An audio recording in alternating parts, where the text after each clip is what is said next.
So with his career now on the line, Senate Minority Leader Chuck Schumer is finally talking about the backlash he's getting from his fellow Democrats.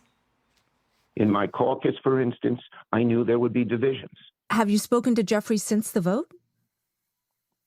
I speak to Jeffries regularly. Have you spoken since the vote? No, we haven't spoken since the vote. You were crucial in getting President Joe Biden to step down. Do you think it's time for you to do the same? Let me say this. There is spirited disagreements on which was the right vote. But as I said, I think we have mutual respect in our caucus, and we are all united. His relationship with House Minority Leader Hakeem Jeffries definitely appears to be on the rocks.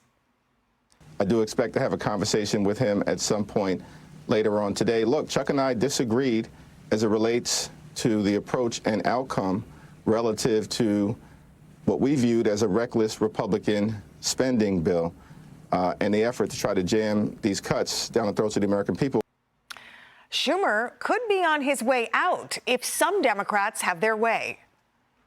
I think Senate Democrats have to sit down and take a look and decide whether or not Chuck Schumer is the one to lead in this moment. I definitely think that younger, fresher leadership may be something that many of us, not just depending on what part of the spectrum you're on, but many Americans may be looking for. And a popular MSNBC host is even threatening to leave the party over him. Listen. And I'm pissed. Yep. Okay, so, there's actually little that the Senate minority leader can say, and the 10 Democrats that voted with the Republicans can say, to appease somebody like me. I'm about to change my registration to independent. The Democratic Tea Party was born the same day that Chuck Schumer took to that podium to read that very well-crafted statement that told us he folded like a paper napkin. Okay, this is so funny, right? But you know what's so interesting is that it's always the Democrats that are viewed as the united party in Congress, right? And now look at them. They're, as far from being united as you can imagine. What happened, David? Loss of control in the American people and what happened on November 5th. They were rejected. Think about the election rejection of all the leftist policies, that parents don't have a right to what's happening with their kids in school, DEI, mutilation of children, security. We were talking about that in the first part of the show.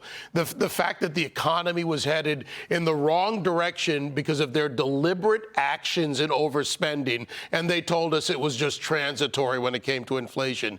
Eventually, the people woke up and said, what's my desired outcome? And when they looked at it, they went, it's not that.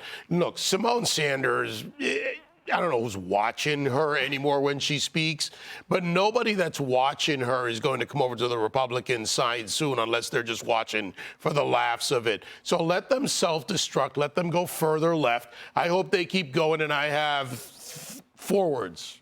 Run, AOC, run. That's 3 words. Run, AOC, run. Yeah, well, we'll see. That's what we're hearing. Lisa, I want to put this poll up here and have you react to this. This is an NBC and CNN poll showing Democratic Party approval. Look at this. 27% positive, 55% negative. So to David's point, does Chuck Schumer survive, or are we going to see AOC in a primary? Well, I'd love to know what the 27% are thinking.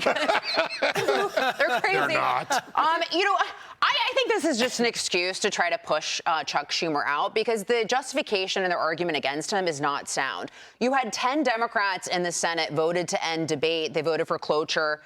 And you had Democrats in states like Hawaii, New York, and Illinois as well. So like liberal states, right? So Chuck Schumer was not alone in this. So I think their justification is not sound here. I also, I do love this, though, because you're talking about the conversation always centers around sort of like the disorder and the Republican Party. Even going, I worked in politics for almost a decade before getting into TV. Even during the Tea Party, that's all the discussions were about. So now the question is, can Democrats lead, or are Democrats, in an orderly fashion? But I'm glad that they got this out of the way, because now it frees up President Trump and the Republican Party to focus on immigration and border security, and also to get the Tax Cuts and Jobs Act renewed. But I just don't think their justification of going after him is very sound. You know, Griff, I know you were you had read the article in the New York Times about Chuck Schumer. So what was your take on that? So I think, to Lisa's point, it's fascinating that, you know, the Wall Street Journal writes that Chuck Schumer saved Democrats from themselves, because had the government shut down, then the onus would have moved away from everything Musk's doing to Democrats who are responsible for government shutdown. And they point out that Schumer has now become public enemy number 3 behind Trump and Musk. So we'll see how that works out. But there was one point in the interview where Schumer is trying to argue that just give it time, Republicans will come around. Here's how he said it. When he went below 40% in the polls, the Republican legislators started working with us. He was at 51. He's now at 48. We're going to keep at it, keep at it, keep at it until he goes below 40. When it happens, I am hopeful that our Republican colleagues will resume working with us. And I talk to them. One of the places I told them to go in the gym, you know, when you're on that bike in your shorts, panting away next to a Republican, a lot of the inhibitions come off. Oh, no! The image weird, of this guy in bike shorts, sweating. I can now not imagine that. But I think he's wrong, Anita, that Republicans are going to have any shift in trying to work with the Democrats right now, because they're trying to pass Trump's agenda. Right. And that's focused on securing the border, on economic prosperity.